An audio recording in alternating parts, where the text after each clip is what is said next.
Digesto, seu podcast genial de resumos, resenhas, ampliar seu repertório intelectual. Pega a ideia, leva adiante, mas saber em cada instante. Digesto, conhecimento essencial.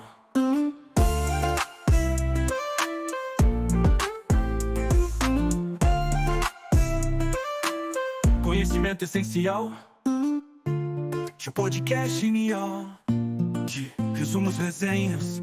Olá, sejam muito bem-vindos. Hoje a gente vai mergulhar numa jornada fascinante para entender como, afinal, a ciência conversa com a sociedade. Vamos sair de uma visão mais antiga, bem linear, uma linha reta mesmo, para chegar a um modelo muito mais dinâmico, mais vivo, a espiral cultural. Pois é, essa é a pergunta de $1 milhão, né? É a questão que guia todos os modelos de divulgação científica. E olha, a resposta vai muito, mas muito além de só traduzir uns termos técnicos para quem é leigo no assunto. O que a gente está falando aqui é de um diálogo complexo, cheio de nuances e cá entre nós de uma importância gigantesca.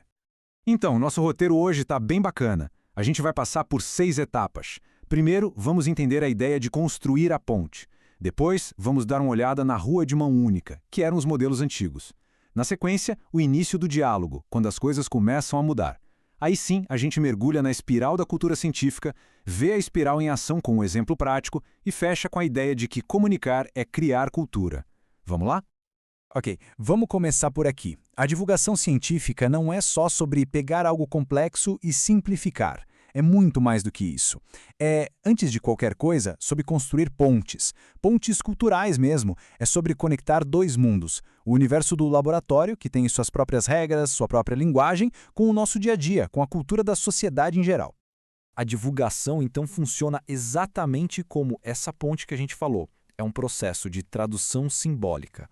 E esse processo todo é orientado por diferentes modelos teóricos, que são as ferramentas que nos ajudam a entender como é que o conhecimento circula, como ele se transforma e, o mais importante, como ele se reintegra à cultura da sociedade. Afinal, é dessa mesma cultura que ele nasceu, certo?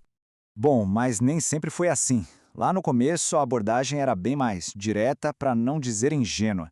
A comunicação era vista como uma via de mão única. A premissa era simples. De um lado tem quem sabe tudo, do outro quem não sabe nada. Essa perspectiva ficou conhecida como modelo de déficit. A ideia é bem essa. O público tem um déficit, um buraco de conhecimento, e os especialistas estão ali para preencher esse buraco. É como se o público fosse um copo vazio, esperando para ser preenchido. O único problema a ser resolvido seria a falta de informação. E sabe por que esse modelo durou tanto tempo? Porque ele refletia uma visão de mundo muito hierárquica, onde o conhecimento científico era tido como superior, incontestável, e a comunicação servia apenas para iluminar as massas. E aqui é que a gente vê os problemas dessa abordagem. Ela parte de premissas bem complicadas. Primeiro, que o público é uma tábula rasa, uma folha em branco, sem conhecimento nenhum. Segundo, que a comunicação tem que ser vertical, de cima para baixo. Terceiro, que o saber científico é, por natureza, superior a qualquer outra forma de saber. E talvez o mais problemático de tudo. Essa visão ignora completamente a cultura, os valores e as experiências que cada pessoa já traz consigo.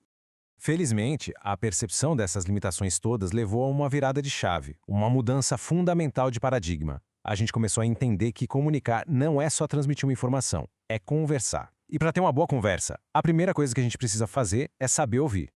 E esse slide aqui mostra bem a diferença entre esses dois mundos. De um lado, no modelo de déficit, a gente tem uma rua de mão única, um público que é passivo, uma simples transmissão de fatos e o cientista como autoridade máxima. Já do outro lado, no modelo de diálogo, a coisa muda de figura. A comunicação vira uma mão dupla, o público é ativo, participa, acontece uma troca de saberes de verdade e o cientista se torna um parceiro nessa construção de conhecimento. E a partir daí, esse diálogo foi ficando cada vez mais rico. Surgiram outros modelos. O modelo contextual, por exemplo, veio para nos lembrar que ninguém é uma folha em branco. O nosso contexto cultural, social, pessoal, tudo isso importa. Depois, o modelo da tríplice hélice mostrou que a ciência não vive numa bolha. Ela está em constante interação com o governo, com a indústria. E, finalmente, as abordagens participativas trouxeram o cidadão para o centro do palco, não mais como espectador, mas como um ator que colabora, que participa. Toda essa evolução na direção de um diálogo mais aberto e honesto acaba culminando em um dos modelos mais originais e completos que a gente tem, proposto aqui mesmo no Brasil pelo pesquisador e linguista Carlos Vogt. É uma proposta que consegue juntar as ideias anteriores e transformar aquela linha reta do começo num movimento contínuo, que cresce, a espiral. A metáfora principal do modelo do Vogt é exatamente essa: movimento. Comunicar ciência não é um ponto de chegada, um fim. É, na verdade, um impulso que faz o conhecimento girar, crescer, se aprofundar, se espalhar e, com isso, ele se insere de vez no sistema circulatório da cultura de uma sociedade. E essa espiral do Vogt conecta 4 dimensões muito importantes. Olha só, o processo começa com a produção do conhecimento lá no laboratório. Depois, ele entra no ensino formal, quando aquilo que foi descoberto vira matéria de escola, de universidade. A partir daí, a espiral dá mais uma volta e a gente tem o ensino para a ciência, que é a formação de novos pesquisadores. E, finalmente, a divulgação para toda a sociedade. Mas o pulo do gato aqui é que esses não são passos isolados numa linha reta. É um ciclo, tá tudo interligado. Então, o ponto crucial é este aqui. A comunicação não é só a última etapa, a cerejinha do bolo. De jeito nenhum. Ela é a energia, a força que move o processo inteiro. É ela que conecta cada uma das voltas da espiral, garantindo que o conhecimento não fique parado em nenhuma delas, mas que continue circulando e evoluindo sem parar. Tá, mas como é que essa teoria toda, que é super elegante, funciona na prática? A gente tem um exemplo perfeito e super atual que vem da série de vídeos 5 Levels of Difficulty da famosa revista de tecnologia e cultura Wired. A série funciona da seguinte forma: um especialista explica o mesmo conceito científico para 5 públicos diferentes. No nível 1, para uma criança, toda a complexidade vira uma analogia, um conceito concreto. O vocabulário é super acessível. O foco não é esgotar o assunto, mas despertar o maravilhamento, a curiosidade. Isso é a dimensão da divulgação e popularização em sua forma mais pura.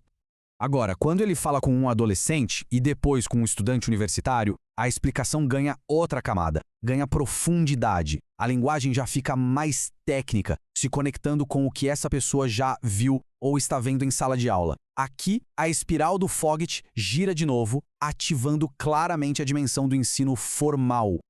Por fim, nos níveis mais altos, quando o especialista conversa com um pós-graduando e com outro especialista da área, a comunicação muda da água para o vinho. Vira um diálogo entre iguais. Eles usam jargão, discutem as fronteiras da pesquisa, o que ainda não se sabe.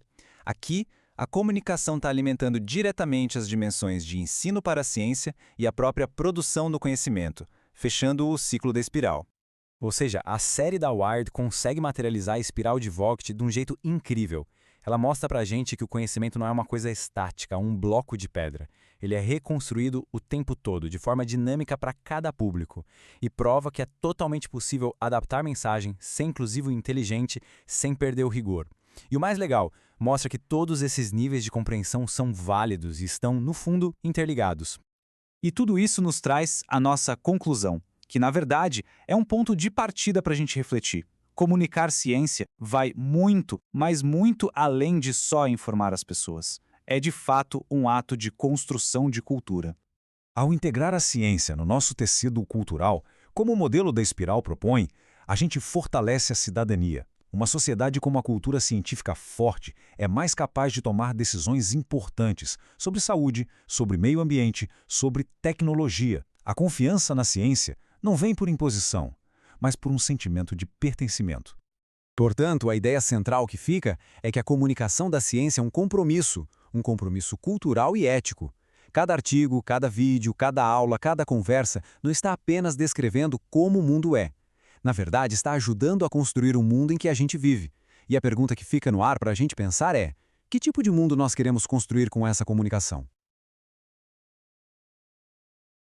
Digestro, seu podcast genial de resumos, resenhas, pra ampliar seu repertório intelectual. Pega a ideia, leva adiante, mas saber em cada instante. Digesto, conhecimento essencial.